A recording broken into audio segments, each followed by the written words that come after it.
Hello दोस्तों, स्वागत है हमारे चैनल पर आप सभी दोस्तों को। हर हर महादेव। तो दोस्तों, आज हम इस वीडियो में बात करने वाले हरतालिका तीज व्रत की कथा। तो दोस्तों, चलिए कथा शुरू करते हैं। एक बार भगवान शिव ने पार्वती जी को उनके पूर्व जन्म का स्मरण कराने के उद्देश्य से इस व्रत के महत्व की कथा कही थी। श्री भोले शंकर बोले, हे गौरी, पर्वतराज हिमालय पर स्थित गंगा के तट पर तुमने अपनी बाल्यावस्था में 12 वर्ष तक अधोमुखी होकर घोर तप किया था।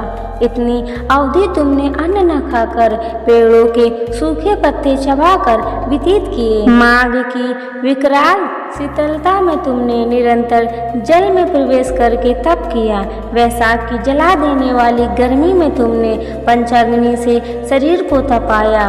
सावन की मूसलधार वर्षा में खुले आसमान के नीचे बिना अन्न जल ग्रहण किए समय व्यतीत किया। तुम्हारे पिता तुम्हारी कष्ट संध्या तपस्या को देखकर बड़े दुखी होते थे। उन्हें बड़ा कलेश होता था। तब एक दिन तुम्हारी तपस्या तथा पिता के कलेश को देखकर नारद मुनि तुम्हारे घर पधारे। तुम्हारे पिता ने हृदय से अतिथि सत्कार करके उनके आने का कारण पूछा। नारद जी ने कहा, गिरिराज, मैं भगवान विष्णु के भेजने पर यहाँ उपस्थित हुआ हूँ। आपकी कन्या ने बड़ा कठोर तप किया है। इससे प्रसन्न होकर वह आपकी सुपुत्री से विवाह करना चाहते हैं। इस संदर्भ में आपकी राय जानना चाहता हूँ। नारद जी की बात सुनकर गिरिराज गदगद हो उठे। उनके तो जैसे सारे कलेश ही दूर हो गए हों। प्रसन्नचित्त होकर वह बोले, श्रीमान, यदि स्वयं भगवान विष्णु मेरी कन्या का वरण करना चाहते हैं तो भला मुझे क्या आपत्ति हो सकती है। वह तो साक्षात ब्रह्मा है। हे महर्षि, यह तो हर पिता की इच्छा होती है कि उसकी पुत्री सुख संपदा से युक्त पति के घर की लक्ष्मी बने। पिता की सार्थकता इसी में है कि पति के घर जाकर उसकी पुत्री पिता के घर से अधिक सुखी रहे। तुम्हारे पिता की स्वीकृति पाकर नारद जी विष्णु के पास गए। उनसे तुम्हारे ब्याह के निश्चित होने का समाचार सुनाया। मगर इस विवाह संबंध की बात जब तुम्हारे कान में पड़ी तो तुम्हारे दुख का ठिकाना न रहा। तुम्हारी एक सखी ने तुम्हारी इस मानसिक दशा को समझ लिया और उसने तुमसे उस परेशानी का कारण जानना चाहा। तब तुमने बताया, मैंने सच्चे हृदय से भगवान शिव शंकर का वरण किया है, किंतु मेरे पिता ने मेरा विवाह विष्णु जी से निश्चित कर दिया है। मैं विचित्र संकट में हूँ। अब क्या करूँ? प्राण छोड़ देने के अतिरिक्त अब कोई भी उपाय शेष नहीं बचा है। तुम्हारी सखी बड़ी ही समझदार और सूझबूझ वाली थी। उसने कहा, सखी, प्राण त्यागने का इसमें कारण ही क्या है? संकट के मौके पर धैर्य से काम लेना चाहिए। नारी के जीवन की सफलता इसी में है कि पति रूप में हृदय से जिसे एक बार स्वीकार कर लिया, जीवन पर्यंत उसी से निर्वाह करें। सच्ची आस्था और एक निष्ठा के समक्ष तो ईश्वर को भी समर्पण करना पड़ता है। मैं तुम्हें घनघोर जंगल में ले चलती हूँ, जो साधना स्थली भी हो, और जहाँ तुम्हारे पिता तुम्हें खोज भी ना पाए, वहाँ तुम साधना में लीन हो जाना। मुझे विश्वास है कि ईश्वर अवश्य ही तुम्हारी सहायता करेंगे। तुमने ऐसा ही किया। तुम्हारे पिता तुम्हें घर पर ना पाकर बड़े दुखी तथा चिंतित हुए। वह सोचने लगे कि तुम जाने कहाँ चली गई। मैं विष्णु जी से उसका विवाह करने का प्रण कर चुका हूँ। यदि भगवान विष्णु बारात लेकर आ गए और कन्या घर पर ना हुई तो बड़ा अपमान होगा।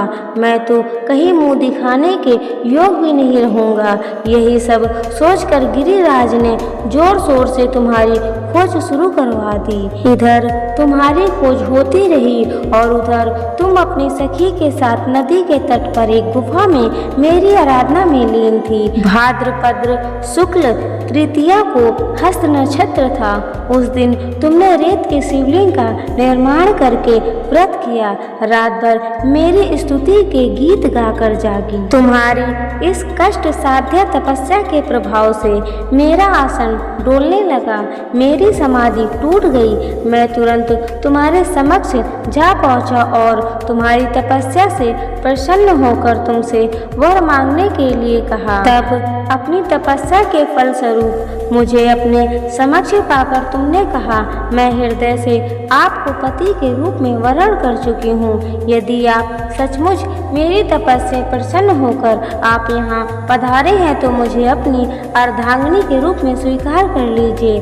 तब मैं तथास्तुत कहकर कैलाश पर्वत पर लौट आया। प्रातः होते ही तुमने पूजा की समस्त सामग्री को नदी में प्रवाहित करके अपनी सहेली सहित व्रत का पारण किया। उसी समय अपने मित्र बंधु व दरबारियों सहित गिरिराज तुम्हें खोजते खोजते वहां आ पहुंचे और तुम्हारी इस कष्ट साध्य तपस्या का कारण तथा उद्देश्य पूछा। उस समय तुम्हारी दशा को देखकर गिरिराज अत्यधिक दुखी हुए और पीड़ा के कारण उनकी आंखों में आंसू उमड़ आए थे। तुमने उनके आंसू पोंछते हुए विनम्र स्वर में कहा, पिताजी, मैंने अपने जीवन का अधिकांश समय कठोर तपस्या में बिताया है। मेरी इस तपस्या का उद्देश्य केवल यही था कि मैं महादेव को पति के रूप में पाना चाहती थी। आज मैं अपनी तपस्या की कसौटी पर खरी उतर चुकी हूँ, क्योंकि आपने विष्णु जी से मेरा विवाह करने का निर्णय ले चुके थे। इसीलिए मैं अपने आराध्य की खोज में घर छोड़कर चली आई।